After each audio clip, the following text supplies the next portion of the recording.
బాలీవుడ్ అంటేనే అందాల ఆరబోత అని మనందరికీ తెలుసు. అటువంటి బాలీవుడ్ కి గ్లామర్ అద్దిన నటి, హీరోయిన్ కి బట్టల్లో ఆదా నేర్పిన నటి పర్వీన్ బాబీ. తెర మీద ఆమె విసిరిన కొంటె చూపులకు, ఆమె ఒలికించిన ముత్యాల వంటి నవ్వులను ఏరుకోవటానికి థియేటర్లకు పరిగెత్తిన వారు ఎందరో. 90s లో ఆమె అందానికి ఫిదా అవ్వని కుర్రకారు లేరు. అప్పటి టాప్ హీరోస్ అయిన అమితాబ్, శత్రుఘ్న సిన్హా, శశి కపూర్ల సరసన ఆడిపాడింది. ఇక బాలీవుడ్ సూపర్ స్టార్ అమితాబ్ తో ఎన్నో సినిమాలు చేసింది. వరుస సినిమాలు అమితాబ్ తో చేస్తున్న పర్వీన్ కు ఆయనకు మధ్య ఏదో ఉందని వార్తలు వచ్చాయి.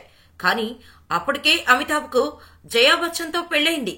అంతేకాకుండా జయా బచ్చన్ పర్వీన్ తో కలిసి మీడియా ముందుకు అమితాబ్ రావటంతో వారి మధ్య ఏం లేదు, వచ్చిన వార్తలంతా ఫేక్ అని అర్థమైంది.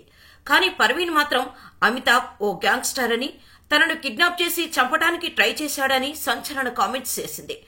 అసలు పర్వీన్ ఎందుకు అలా చేసింది? స్టార్ హీరోయిన్ అయిన పర్వీన్ ఎందుకు రోడ్లపై నగ్నంగా పరిగెత్తింది?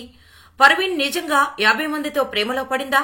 చివరకు డబ్బులు లేక, తినటానికి తిండి లేక, ఆకలితో మరణించిందా అనే ఇంట్రెస్టింగ్ విషయాలు ఈ వీడియోలో తెలుసుకుందాం. పర్వీన్ బాబీ 1954 ఏప్రిల్ 4న సౌరాష్ట్రలోని జునాగఢ్ లో పుట్టింది. ఇది ప్రస్తుతం గుజరాత్ లో ఉంది. పఠాన్లుగా పిలువబడే పష్టూన్ల ఖిల్జీ బాబీ తెగకు చెందిన పెద్ద కుటుంబంలో పుట్టిన పర్వీన్ ఏకైక సంతానం. పర్వీన్ తన తల్లిదండ్రులకు పెళ్లైన 14 సంవత్సరాల తర్వాత పుట్టింది. ఆమె తండ్రి వాలీ మహ్మద్ ఖాన్ బాబీ జునాగఢ్ నవాబు వద్ద అకౌంటెంట్ గా వ్యవహారాలన్నీ ఆయనే చూసుకునేవారు. ఆమె తల్లి జమాల్ భక్తే బాబీ హౌస్ వైఫ్ గా ఉండేవారు. జునాగఢ్ నవాబు వద్ద నమ్మకంగా పనిచేసిన మహ్మద్ ఖాన్ బాబీ బాగా సంపాదించి కోట లాంటి ఇంటిని నిర్మించుకున్నాడు. లేక లేక పర్వీన్ పుట్టడంతో ఒక మహారాణిలా చూసుకునేవారు ఆమెను. అయితే పర్వీన్కు 5 ఏళ్ల వయసున్నప్పుడు, అంటే 1959లో తండ్రి చనిపోయాడు. వంశపారంపర్యంగా ఆస్తులు వచ్చినట్టు పర్వీన్ కుటుంబానికి ఒక వ్యాధి వంశపారంపర్యంగా వచ్చింది. అదే సిజోపెర్నియా అనే మానసిక వ్యాధి. ఈ వ్యాధి వచ్చిన వారు ఒక లోకాన్ని ఊహించుకొని అక్కడ నచ్చినట్టు ఉంటున్నట్టు కలలు కనడమే కాకుండా నిజ జీవితంలో సైతం అలాగే బిహేవ్ చేసేవారు. ఈ వ్యాధి పర్వీన్ కు వచ్చినా చిన్నప్పటి నుంచి గారం చేయటం వల్లే ఇలా బిహేవ్ చేస్తుందని అనుకునేవారు. ఎందుకంటే అప్పట్లో ఇంత టెక్నాలజీ లేకపోవటం, అదొక మానసిక రోగం అని గుర్తుపట్టే వైద్యుడు లేకపోవటమే. ఇదిలా ఉంటే చిన్నప్పటి నుంచి ఊహల లోకంలో బతికే పర్వీన్ కు మోడలింగ్ పై ఆసక్తి పెరిగింది. దీంతో మోడల్ అవ్వాలని అనుకుంది. ఇంటర్ వరకు చదివిన తర్వాత ముంబై వెళ్లి ఒక పక్క డిగ్రీ చేస్తూ మరొక పక్క మోడలింగ్ చేయాలని అనుకుంది. కానీ తల్లి అందుకు ఒప్పుకోలేదు. పెళ్లి చేస్తే అంతా సర్దుకుంటుందని అనుకున్నారు.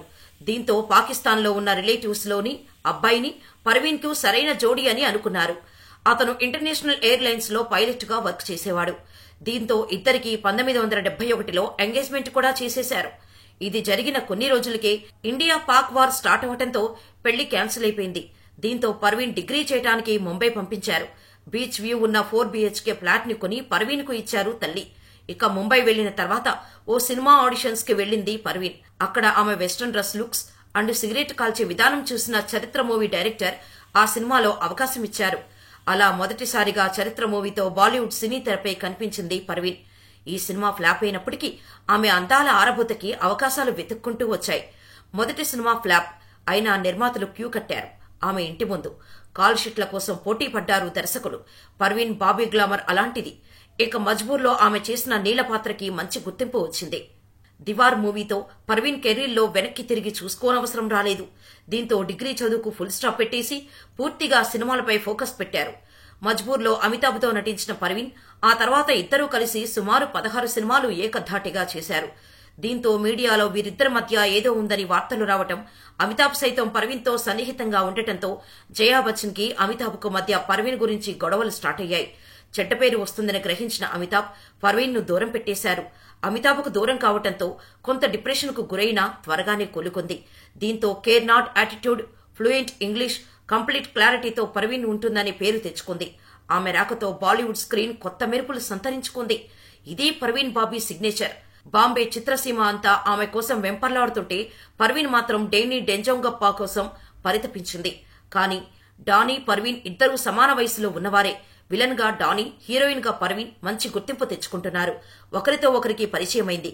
అప్పటికి పర్వీన్ బాబీ గురించి, ఆమె అందం గురించి డానీ విన్నాడు. కానీ పర్వీన్ ని చూసిన ఫస్ట్ టైం ఆమె అందానికి మతిపోగొట్టుకున్నాడు. ఇద్దరి మధ్య మాటలు కలవటం, పర్వీన్ కు డానీ నచ్చేది. అలా ఆ ఇద్దరు మనసులు కలిశాయి. అలా తన ఫస్ట్ లవ్ గా పర్వీన్ ను మనసులో భద్రంగా దాచుకున్నాడు డానీ. కబుర్లు, లాంగ్ డ్రైవ్లు, ఇలా ఒకరిని విడిచి ఒకరు ఉండలేని స్థితికి వచ్చేశారు. దీంతో కలిసి ఉండటం ప్రారంభించారు. పెళ్లి కాకుండా ఆ జంట ఒకే ఇంట్లో ఉండటం అప్పటి బాలీవుడ్ లో సంచలనం. వీరిద్దరి రిలేషన్ పై వార్తాపత్రికల్లో ఎన్ని రాతలు రాసినా ఖాతరు చేయలేదు ఆ ఇద్దరు. పర్వీన్ తల్లికి తెలిసినా కూతురు సంతోషాన్ని కాదనలేకపోయింది. ప్రేమలో ఉంటూనే సినిమాలు చేసింది. వరుస హిట్లతో పర్వీన్ బిజీ అయిపోయింది. అప్పుడే సినీ ఇండస్ట్రీలో నిలదొక్కుంటున్న డానీకి సైతం అవకాశాలు వెల్లువెత్తాయి. దీంతో తీరిక లేకుండా ఇద్దరు సినిమాల్లో నటించడం మొదలుపెట్టారు. ఒకే రంగంలో ఉన్న ఇద్దరి ప్రపంచాలు వేరవటం మొదలైంది. ఒకే ఇంట్లో ఉంటున్నా కలిసి గడిపే టైం దొరకటం లేదు. ఆ విషయం ఇద్దరికీ అర్థమైంది. ఇక ప్రేమ బంధానికి ఫుల్ స్టాప్ పెట్టేసినా స్నేహం మాత్రం కంటిన్యూ చేయాలని అనుకుని ఆ ఇంటిని ఖాళీ చేసి తమ ప్రేమ ప్రయాణాన్ని ఆపేశారు. అలా షేక్ హ్యాండ్ తో స్నేహాన్ని కొనసాగించారు. పర్వీన్ బాబీతో బ్రేకప్ అయ్యాక డానీ నటి కిమ్ ఎస్పాల్ ప్రేమలో పడ్డాడు. కానీ పర్వీన్ డానీని మరిచిపోలేకపోయింది. ఆప్తమిత్రుడిగా అతడి అండను కోరుకుంటూనే ఉంది. ఈలోపు కబీర్ బేడి దృష్టిలో పడింది పర్వీన్. ఇటలీలో శాండోకాన్ అనే ఇటాలియన్ సీరియల్ సెట్స్ లో పరిచయమైన పర్వీన్ చాలా తక్కువ కాలంలోనే అతనికి లవర్ గా మారింది. ఈ జంట ప్రేమను ఇటాలియన్, స్పానిష్ మీడియాలో కథలుగా రాసింది. న్యూస్ పేపర్లలో అయితే పర్వీన్ కబీర్ల డేటింగ్ కబుర్లు ఫోటోలతో నిండిపోయాయి. శాండోకాన్ తో యూరోప్ లో కబీర్కు మంచి గుర్తింపు వచ్చింది. ఛాన్సుల గ్రాఫ్ కూడా పెరిగింది. దీంతో వెనక్కి బాలీవుడ్ కు రావాలని అనుకోలేదు. కానీ అప్పటికే బాలీవుడ్ టాప్ హీరోయిన్ గా ఉన్న పర్వీన్ బాబీకి ముంబై తిరిగి రాక తప్పలేదు. అప్పటికే ఆమె కోసం 40 సినిమాలు క్యూలో ఉన్నాయి. కెరీరా కబీరా అన్న పరిస్థితి వచ్చింది పర్వీన్ బాబీకి. కెరీర్ ఎంత ముఖ్యమో కబీర్తో లైఫ్ అంతకన్నా ముఖ్యం. కబీర్ను ఇండియాకు వచ్చేయమనడం అంత భావ్యంగా అనిపించలేదు ఆమెకు. అలాగని తన కెరీర్ను వదులుకోవడానికి మనసొప్పులేదు. అలా అతనక్కడా, ఇలా తానిక్కడా కుదిరేట్టు లేదు. పైగా కబీర్కు అప్పటికే పెళ్లైపోయింది. ప్రతిమాబేడి నుంచి విడిపోవాలనుకుంటున్న సమయంలో తాను అతనికి దగ్గరైంది. కానీ తనకు ఓ లైఫ్ ఉంది, గుర్తింపు ఉంది. దాన్ని వదులుకొని కబీర్కు నీడలా ప్రపంచమంతా తిరగాలని లేదు ఆమెకు. దాంతో కబీర్కు కూడా దూరమైంది. కబీర్ను వదులుకున్నందుకు నేనెప్పుడూ రిగ్రెట్ ఫీల్ అవ్వలేదు. అతని జర్నీకి నేను హార్డీలై ఆయన సక్సెస్ ను శాసించాలనుకోలేదు. అలాగని నా ఐడెంటిటీని కోల్పోవడానికి సిద్ధపడలేదు. మహిళగా నాకు ఈగో ఉంది, ప్రైడ్ ఉంది. దాన్ని కాపాడుకోవాలనుకున్నా. ఇంకా చెప్పాలంటే I could never become a man's dog. నేనెప్పుడూ నార్మల్ సెక్యూర్ రిలేషన్నే కోరుకున్నా. అతనితో అది సాధ్యం కాదని అర్థమైంది అని చెప్పింది పర్వీన్ బాబీ ఒక ఇంటర్వ్యూలో.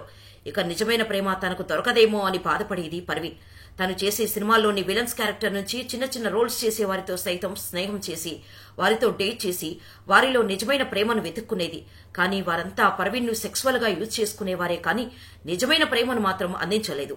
ఇదిలా ఉండగా బాలీవుడ్ స్టార్ ప్రొడ్యూసర్ మహేష్ భట్ చూపు పర్వీన్ పై పడింది. అతని రెస్పెక్ట్ అండ్ కేరింగ్ కు పర్వీన్ కూడా మహేష్ భట్ కి పడిపోయింది. అలా ఇద్దరు రిలేషన్ లో ఉన్నారు. కానీ అప్పటికే మహేష్ భట్ కి పెళ్లై పిల్లలు కూడా ఉన్నారు. ఇదిలా ఉండగా ఓ సినిమా షూటింగ్ లో పర్వీన్ చేతిలో కత్తి పట్టుకుని తనను ఎవరో చంపడానికి ట్రై చేస్తున్నారని పిచ్చిపట్టిన దానిలా అరవటం స్టార్ట్ చేసింది. అయితే అప్పుడు అక్కడే ఉన్న మహేష్ భట్ పర్వీన్ ని కూల్చేసి ఆసుపత్రికి తీసుకెళ్లాడు. అప్పుడే పర్వీన్ కు సీజోపెర్నియా ఉందని డాక్టర్స్ చెప్పారు. ఆ వ్యాధి వల్ల మనసులో ఒకటి ఊహించుకొని అది నిజంగా జరుగుతుందన్న భావనలో ఉంటారని మహేష్ భట్ కి చెప్పారు డాక్టర్స్. ఈ విషయం తెలిసిన మహేష్ భట్ పర్వీన్ ను వదిలేయాలని డిసైడ్ అయ్యారు. కరెక్ట్ గా ఈ టైంలోనే ఆమె స్నానానికి వెళ్లి రావటం, ఆమె ఒంటిపై అప్పుడు కేవలం టవల్ మాత్రమే ఉండటం జరిగింది. మహేష్ భట్ అసలు విషయం చెప్పి బయలుదేరుతుండగా అతనిని ఎలాగైనా ఆపాలని ఆయన వెనుక పరిగెత్తింది. అయితే ఆ టవల్ కాస్త జారిపోయినా అది గమనించకుండా రోడ్డుపై పరిగెత్తింది పర్వీన్. కానీ మహేష్ భట్ మాత్రం ఆటో ఎక్కి వెళ్లిపోయాడు.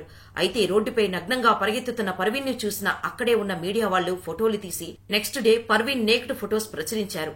దీంతో పరిస్థితి అర్థం చేసుకున్న పర్వీన్ తల్లి ముంబై వచ్చింది. ఇక ఈ టైంలోనే ఓ ఇంటర్వ్యూలో అమితాబ్ ఓ గ్యాంగ్స్టర్ అని, తనను కిడ్నాప్ చేశారని, తనకు ట్రాన్స్మిటర్ పెట్టారని చెప్పింది. అయితే ఇదంతా పర్వీన్ మానసిక స్థితి బాగోలేక చెప్పిందని అర్థమైంది. తర్వాత పర్వీన్ అమెరికా వెళ్లి అక్కడ ట్రీట్మెంట్ చేయించుకోవటం, ఆ ట్రీట్మెంట్ కోసం ఆస్తులు అమ్ముకోవటం వరకు వచ్చింది పరిస్థితి. ఇక ప్రేమ పెళ్లి వద్దు అనుకుని ముస్లిం నుంచి క్రిస్టియన్ గా మారింది పర్వీన్. ఆ తర్వాత ఇండియాకు వచ్చి సెకండ్ ఇన్నింగ్స్ స్టార్ట్ చేసింది. కానీ బాడీ మొత్తం షేప్ అవుట్ అయి బాగా లావుగా అవటంతో ఛాన్సులు రాలేదు. ఆ టైంలోనే తల్లి కూడా కన్నుమూశారు. తల్లి మరణంతో బాగా కుంగిపోయింది పర్వీన్. అలా ఇంట్లోకి గదికే పరిమితమైంది. 2005 జనవరి 20న పర్వీన్ బాబీ ఇంట్లోనే మరణించింది. ఇంట్లో ఎవరూ లేకపోవటం వల్ల వండి పెట్టేవాళ్లు లేక వండేందుకు శరీరం సహకరించగా తిండి తినక మరణించింది. గ్లామర్ వరల్డ్ ని ఏలిన పర్వీన్ చివరి రోజుల్లో అనాథలా చనిపోయినా 2 రోజుల తర్వాత పక్కింటి ఆవిడ చూస్తే తప్ప ఎవరికీ తెలియలేదు. తన కెరీర్లో 50 కంటే ఎక్కువ మందితో ప్రేమాయణం సాగించినా నిజమైన ప్రేమ దొరక్క చివరికి పెళ్లి చేసుకోకుండానే ప్రపంచాన్ని వదిలి వెళ్లింది పర్వీన్.